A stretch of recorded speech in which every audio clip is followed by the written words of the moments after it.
ही घटना 2005 साली घडली होती. मी तेव्हा 5वी ते 6वीला असेन. माझा गाव मकुनसर. तिकडची ही गोष्ट आहे.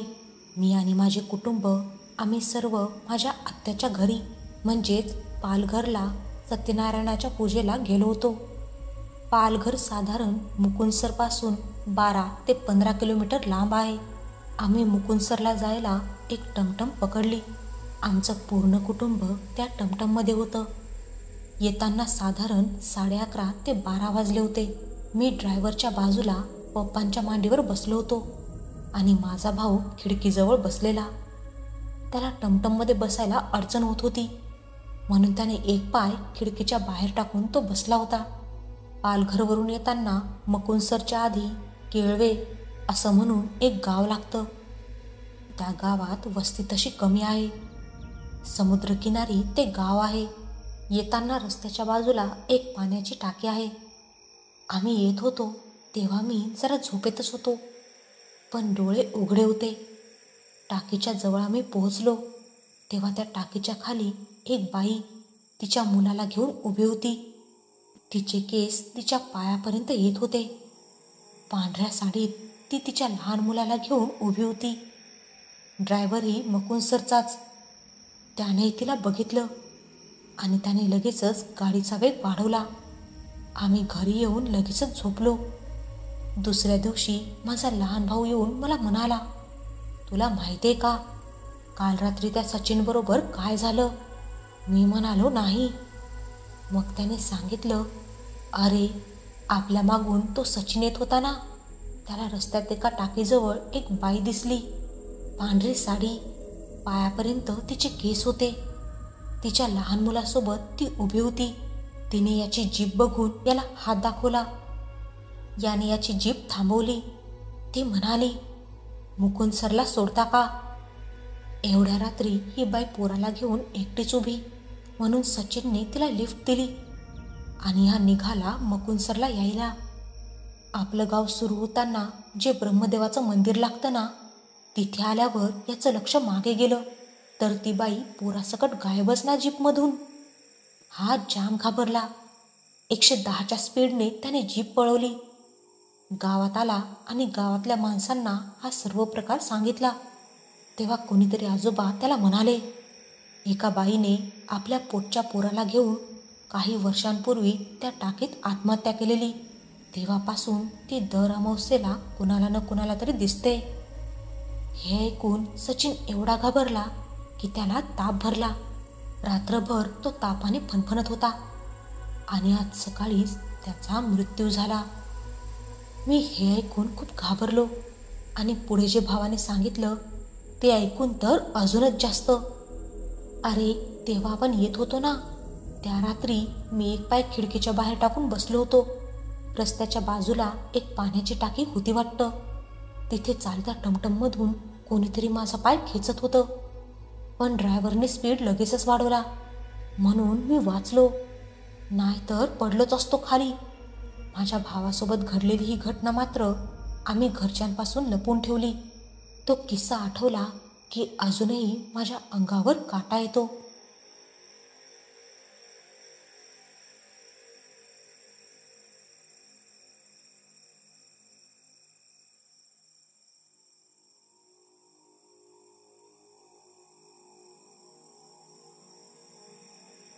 आपल्याला तर माहीतच आहे की कोरोना काळात सगळ्यांचे किती हाल झालेले.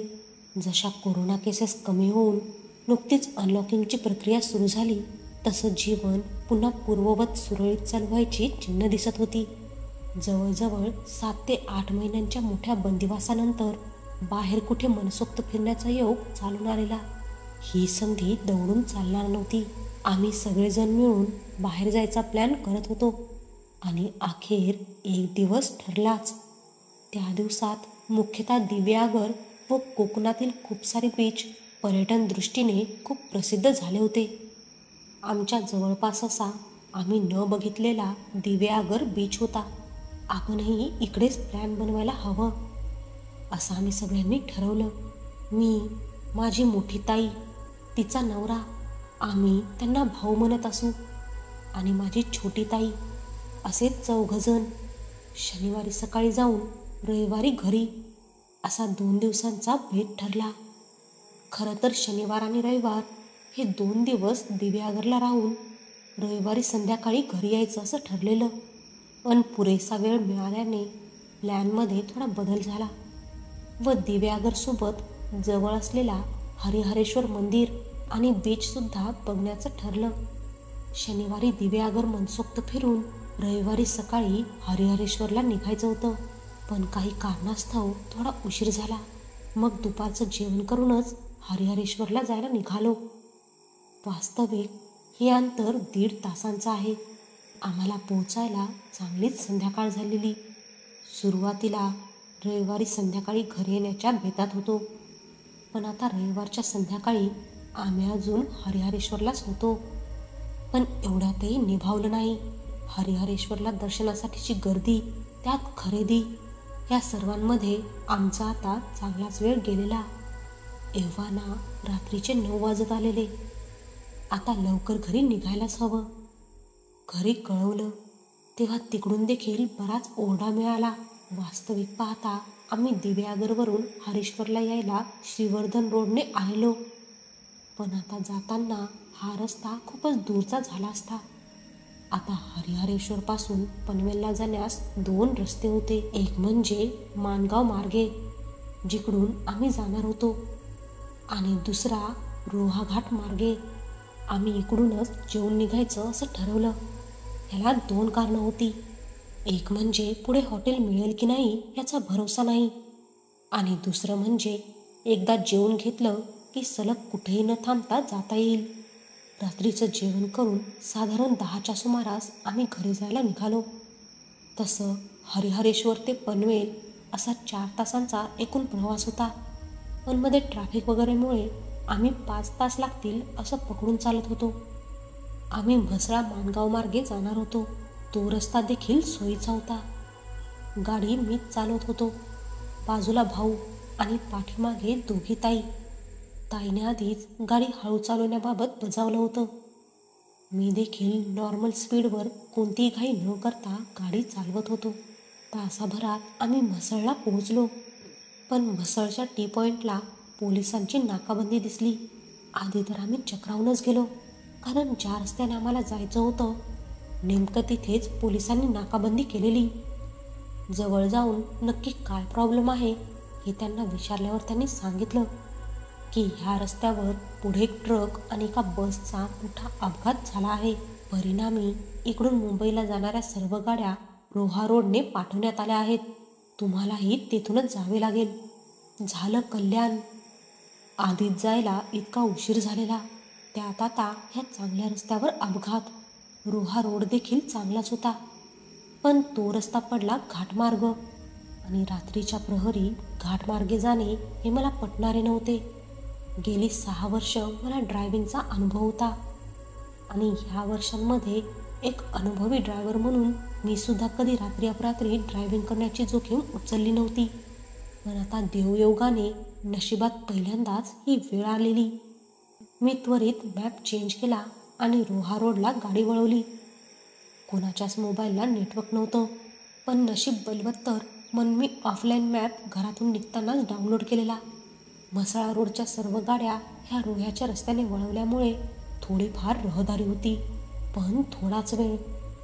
जसा मी घाटमाथ्याच्या जवळ जाऊ लागलो तसं रहदारी एकाएकी नाहीशी झाली. मी गाडीचा वेग जरा कमी केला आणि सावधानता बाळगूनच घाट चढू लागलो.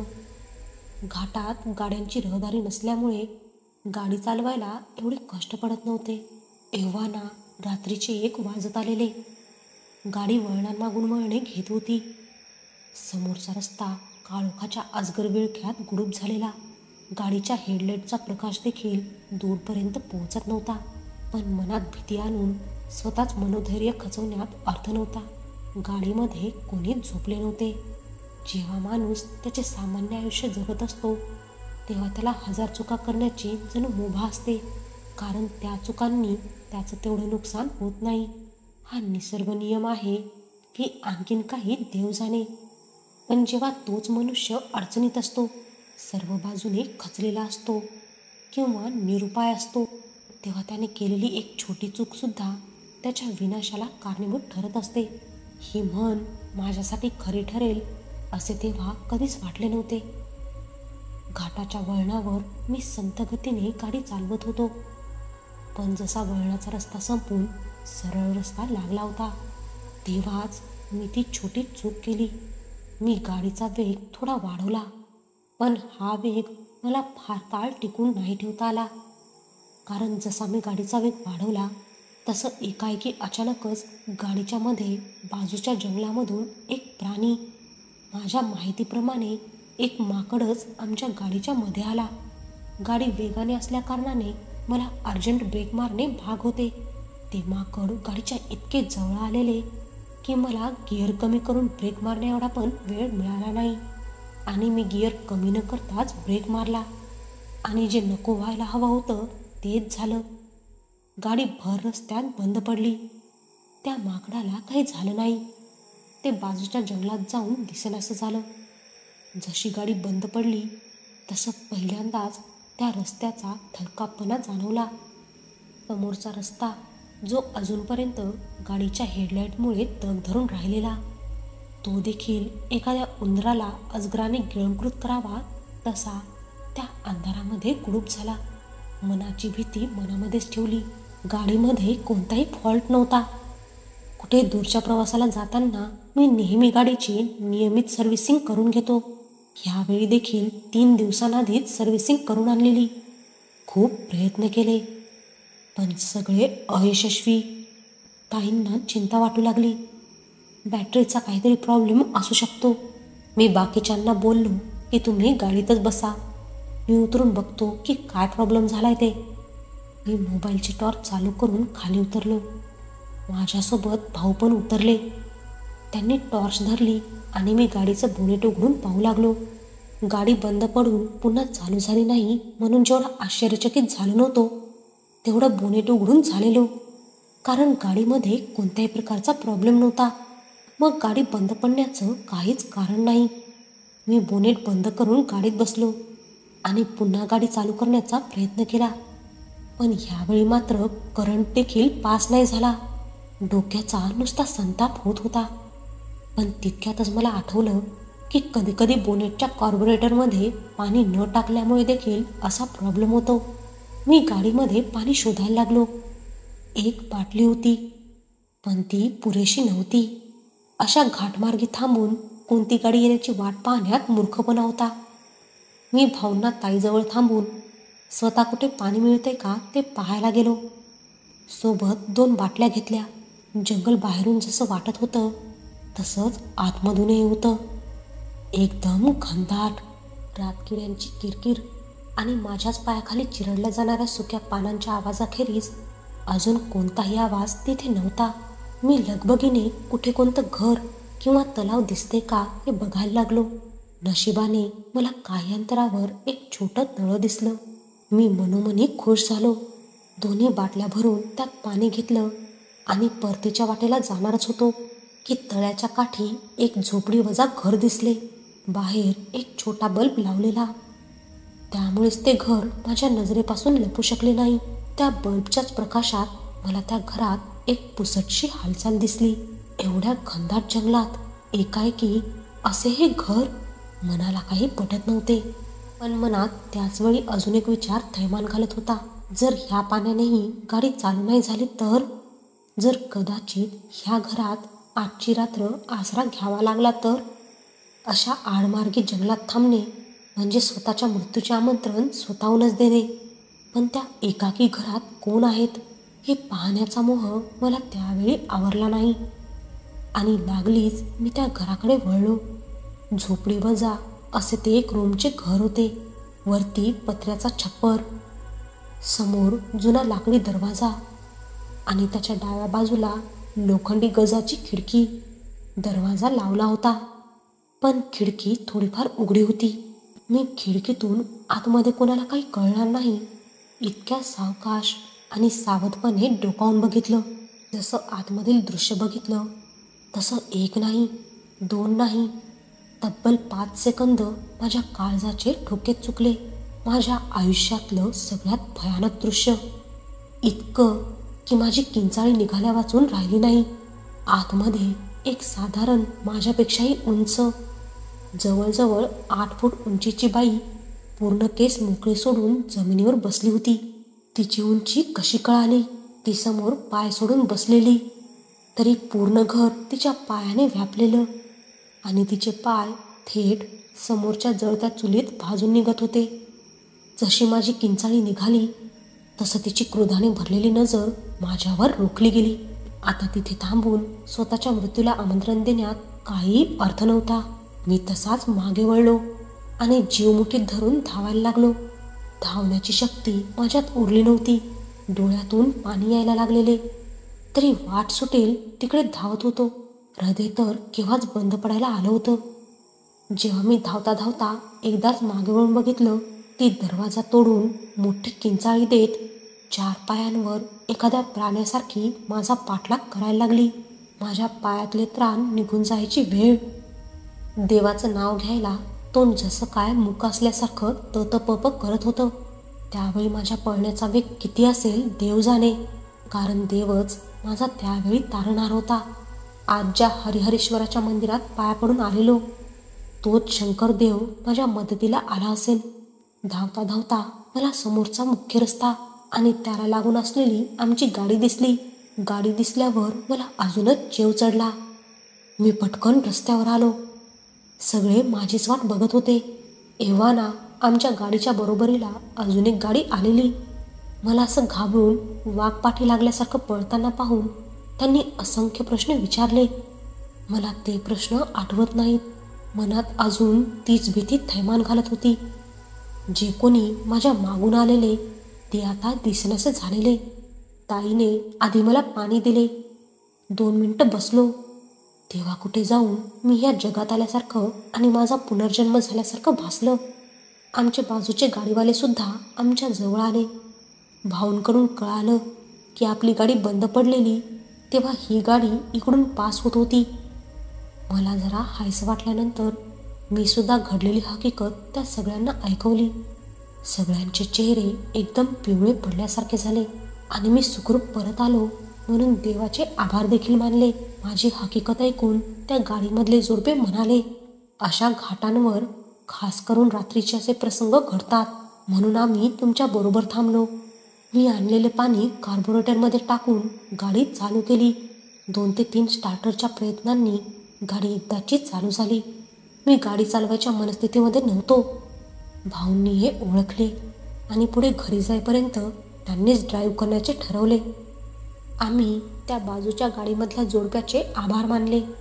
मी मनोमन देवाचे देखील आभार मानले आणि घरी जाण्यास निघालो. घरी सुखरूप पोहोचल्यावर आधी घरी आईवडिलांकडे एक वचन दिलं की परत रात्रीचे अनोळखी भागात प्रवास कधी करणार नाही.